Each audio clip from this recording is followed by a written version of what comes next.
Hi, it's Tobi. Hi, my name is Kwabena. We're here to introduce Calabasa with BLK BRIT.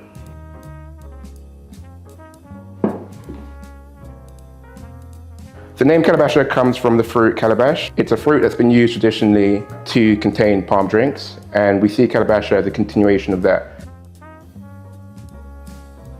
The word I would use to describe the feeling would be celebratory. Now, palm spirit is enjoyed across the whole of West Africa. In Nigeria, it's known as ogogoro. In Ghana, it's known as apeteshi. And in Cameroon, it's known as afofo. And it's enjoyed at weddings, naming ceremonies, birthdays, funerals. It's a drink that's been harvested for centuries. We are hoping to introduce you to something that has always been in our culture. We see Africa's influence when it comes to music, fashion, etc. But when it comes to culinary expertise, when it comes to drinks, we haven't really made it to the forefront. I think we're really about trying to change that.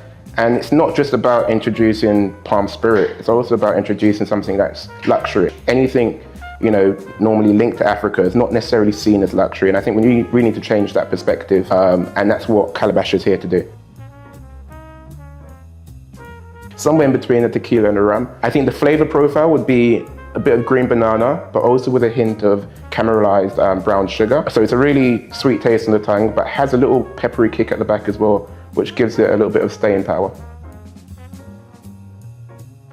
I would say it's more of a feeling. It's a feeling of waking up in the morning to the smell of freshly boiled yam, scrambled eggs and too much Scotch bonnet, right? It's also the feeling of going down the street, seeing an auntie and saying, hey, how are you? Even though you're sharing a relation. It's a pressure I questioned when I was younger, but probably have come to appreciate now in adulthood. It's kind of made me who I am today. I'd say less concerns and more excitement. If you think about the industry, it's pretty much been the same for the last couple of decades. You have your tequilas, you have your vodkas, you have your rums, but there was nothing new, right? So palm spirit is here to introduce a new category, but also, talk about something that's been in our heritage for centuries.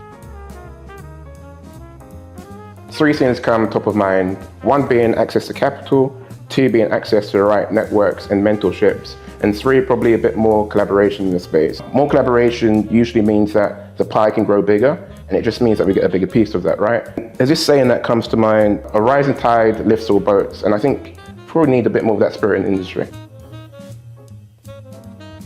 So yeah, that's actually our tagline. What we saw as the palm spirit product was initially started off, like we said, from our ancestry background. They used to farm and they used to produce what they call palm wine. We have now distilled it, refined the taste for a more palatable audience. So the whole rooted in tradition, it started off in tradition, but it's now been modernized and brought to you wherever you are, which is the world, and hopefully in the diaspora as well.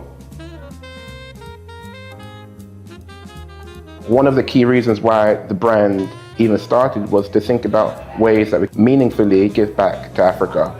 And charity is great, but I think business also has a big part to play. Palm spirit, or what we call palm spirit now, was a drink that has always been around, but it was actually somewhat marginalized back in the day, and it was seen as a lesser than type of drink. And this is what sort of put a lot of our people who would have drank it off and seen it as a premium type of drink.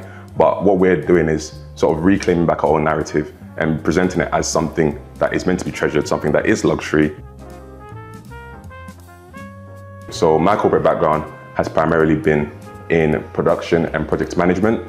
And I started off in the infrastructure sector and then transitioned into the renewable and energy sector. So what that means, or what I do on my day-to-day, is that I manage projects from concept through to detailed design, to construction and then operation. So I basically provide a product for my client, and this aligns very well with what I do in Calabasa now. I started my career in strategy consulting, and then went into investment banking, and then from there went into asset management.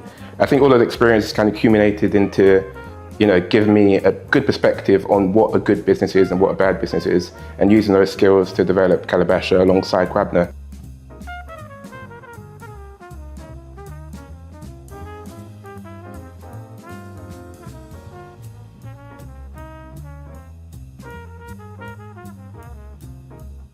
So the souvenir that I got from my first trip to Ghana and my first introduction to Africa as an adult. The trip was with my dad, who does African art.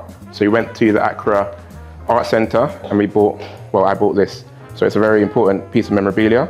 But what's actually pretty cool as well is that the same African art center that we went to in Accra is where we're getting our Necadorments produced as well.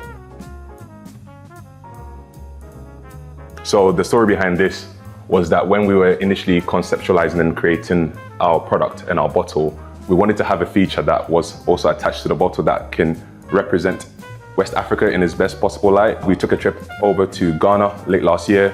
We sat with some local artisans that Tobi knew, and they helped us basically conceptualize our idea and bring into reality what we got in front of us. So over here, we have our final products. We have 4 different color schemes, but each of them are hand-woven and made by individuals. So whenever you purchase your own Calabasa, you can always know that you can have your one-of-one Necadorments associated with it.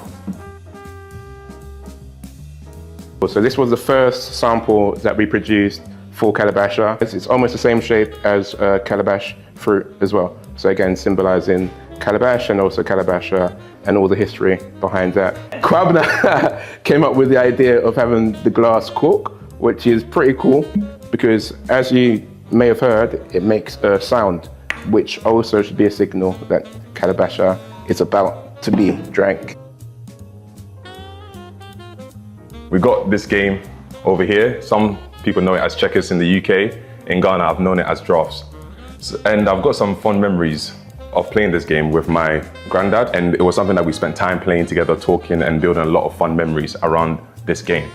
And this is something in the Ghana culture a lot of people do play as well, and they get to create a lot of memories and form communities around just this game. So we want people to be able to create new memories from this drink and also form communities around this drink.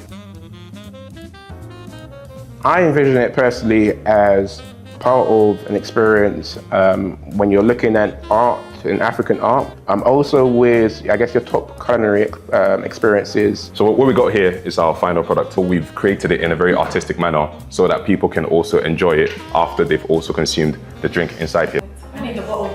I need the bottle.